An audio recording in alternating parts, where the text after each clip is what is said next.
Ini adalah lahan pertanian di Cina, ini di Indonesia, ini di India, dan ini di Amerika Serikat.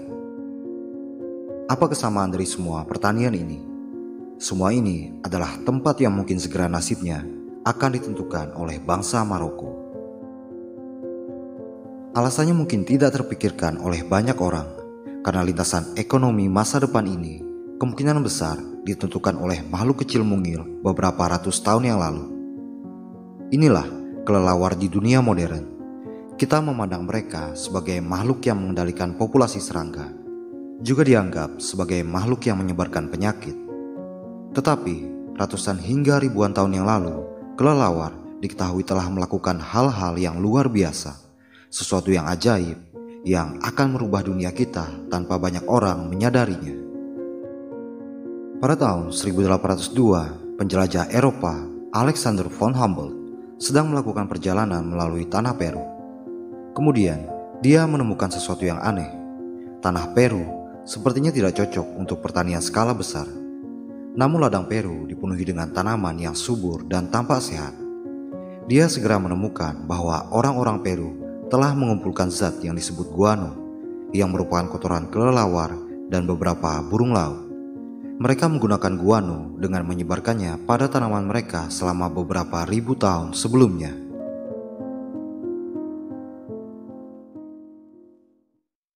Jadi, Alexander von Humboldt akhirnya mengungkapkan pengetahuan bahwa guano secara signifikan meningkatkan produksi pangan.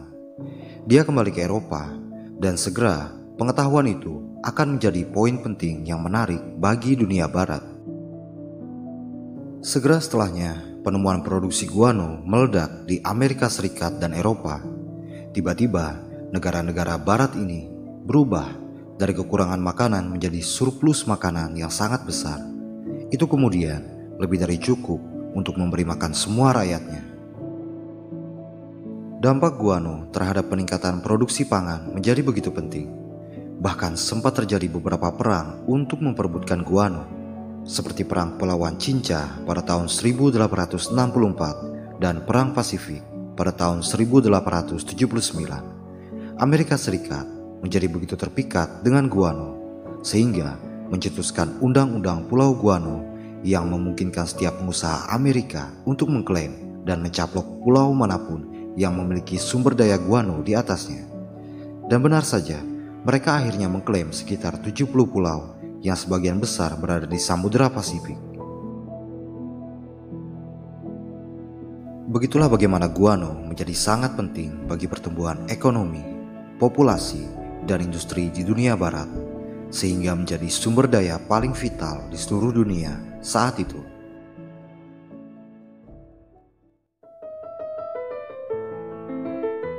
Namun, pada tahun 1913, Fritz Haber menemukan cara untuk membuat versi sintetis dari guano yang sekarang kita sebut sebagai pupuk sintetis.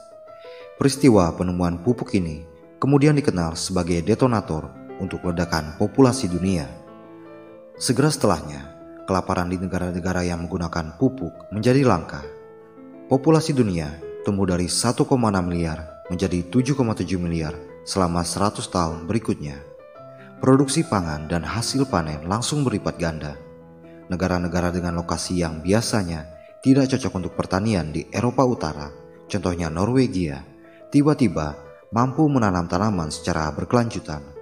Akhirnya, setiap pertumbuhan ekonomi dan penduduk secara tidak langsung disebabkan oleh surplus pangan yang tercipta dari pupuk sintetis. Diperkirakan, sekitar 50% dari semua nitrogen dalam tubuh Anda berasal langsung dari pupuk pertanian yang digunakan untuk tanaman pangan. Dan itulah yang membawa kita pada hari ini. Semua tampak hebat sejauh ini.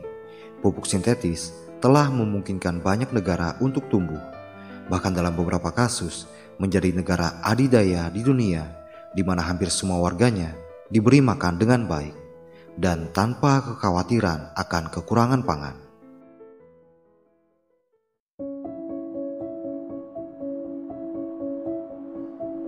Tetapi pada tahun 2010, para ilmuwan mulai menyadari ada sesuatu yang cukup mengkhawatirkan. pupuk sintetis yang bertanggung jawab atas pertumbuhan umat manusia selama 1 abad terakhir mungkin benar-benar akan habis. Itu karena pupuk sintetis yang kita gunakan untuk menumbuhkan seluruh peradaban kita selama ini membutuhkan 3 hal.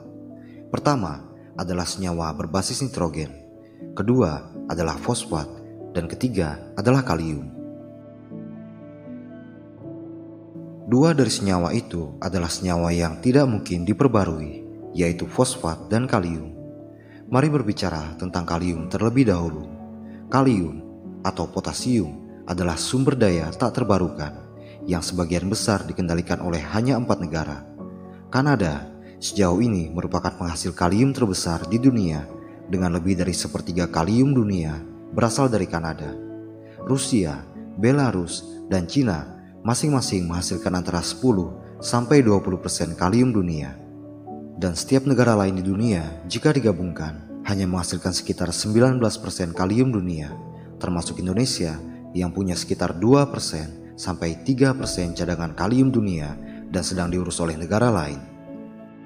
Mari kita pikirkan sejenak. Sumber daya kalium semakin menipis, maka kalium pasti akan menjadi salah satu sumber daya paling berharga. Seperti yang sudah disebutkan sebelumnya, pada dasarnya 4 negara mengontrol satu bahan dan mereka bisa menentukan siapa yang boleh atau tidak boleh memproduksi pupuk.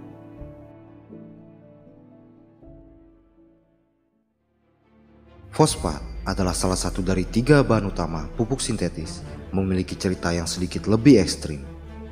Anda lihat, sejak tahun 2010 telah terjadi perdebatan sengit tentang kapan dunia akan kehabisan batuan fosfat. Survei Geologi Amerika Serikat memperkirakan bahwa saat ini kita memiliki cadangan fosfat tersisa hanya untuk sekitar 260 tahun, dengan asumsi bahwa populasi tidak bertambah sama sekali. Namun dengan asumsi populasi yang terus tumbuh pada tingkat seperti sekarang, maka kita hanya memiliki cadangan fosfat untuk sekitar 80-90 tahun. Tapi itu hanya perkiraan, dan perhitungannya bisa jauh lebih rendah atau jauh lebih tinggi. Di balik semua itu, sebenarnya kita bahkan tidak perlu tahu kapan dunia akan kehabisan fosfat. Karena saat ini saja, kita sudah mengalami krisis fosfat. Kita bisa melihat negara-negara mengambil kebijakan ekonomi yang drastis untuk melindungi fosfat mereka.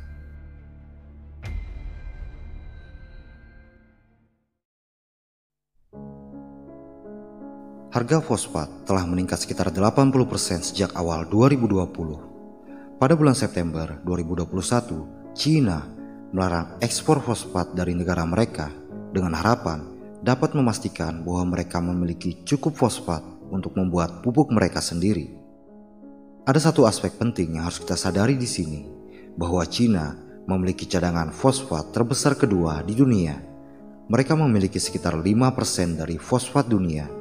Dan China sudah menyadari kemungkinan buruk yang terjadi, kemudian mulai memperhatikan pasokan fosfat mereka.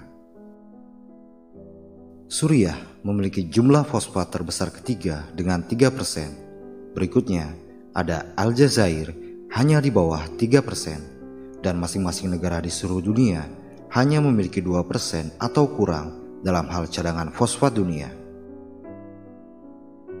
Lalu kemudian ada negara Maroko di posisi 1 pemilik cadangan fosfat dunia. Negara di ujung barat Afrika ini memiliki lebih dari 70% cadangan fosfat dunia.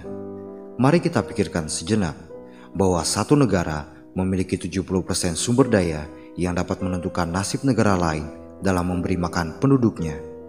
Bahkan dalam beberapa dekade mendatang, pasokan pangan dunia bisa menjadi sangat tergantung pada siapapun yang dipilih oleh Maroko untuk bermitra dan berdagang.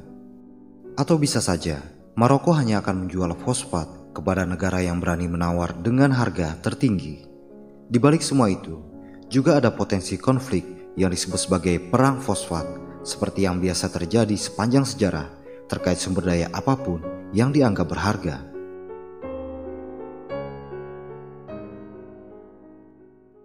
Setiap tahun, negara-negara berpenduduk besar seperti India, Meksiko, dan Brazil menjadi semakin bergantung pada fosfat Maroko untuk industri pertanian mereka. Dan negara-negara lain seperti Amerika Serikat telah mengenakan tarif pada fosfat Maroko.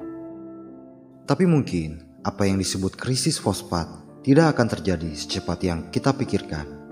Apa yang terjadi pada fosfat ini bisa saja mirip dengan apa yang orang-orang katakan tentang minyak bumi pada tahun 1950-an. Karena saat itu, banyak ilmuwan berasumsi bahwa produksi minyak bumi akan mencapai puncaknya sekitar tahun 1970. Namun sejak itu, dunia telah menemukan lebih banyak minyak di tempat-tempat seperti Venezuela, Arab Saudi, Norwegia, Iran, dan Cina. Ada juga inovasi teknologi seperti fracking yang memungkinkan ekstraksi minyak dan endapan yang sebelumnya dianggap tidak dapat diekstraksi. Akan tetapi, penggunaan teknologi yang dalam tanda kutip disebut memaksa tentu saja akan sangat berpengaruh terhadap peningkatan harga. Dan jika itu dilakukan terhadap fosfat, tentu saja harganya akan meningkat puluhan hingga ratusan kali lipat di masa yang akan datang. Dan sudah pasti akan semakin mencekik pengguna fosfat di seluruh dunia. Semua ini berarti bahwa meskipun diperkirakan fosfat akan berkurang secara signifikan selama beberapa dasawarsa mendatang, kita tidak dapat benar-benar mengetahuinya dengan pasti. Namun pada akhirnya, seluruh dunia mungkin harus berusaha untuk menemukan alternatif pengganti pupuk berbasis fosfat, seperti penerapan agen hayati mikoriza yang menunjukkan keberhasilan luar biasa di negara-negara seperti Belanda, Jerman, Israel, dan Jepang.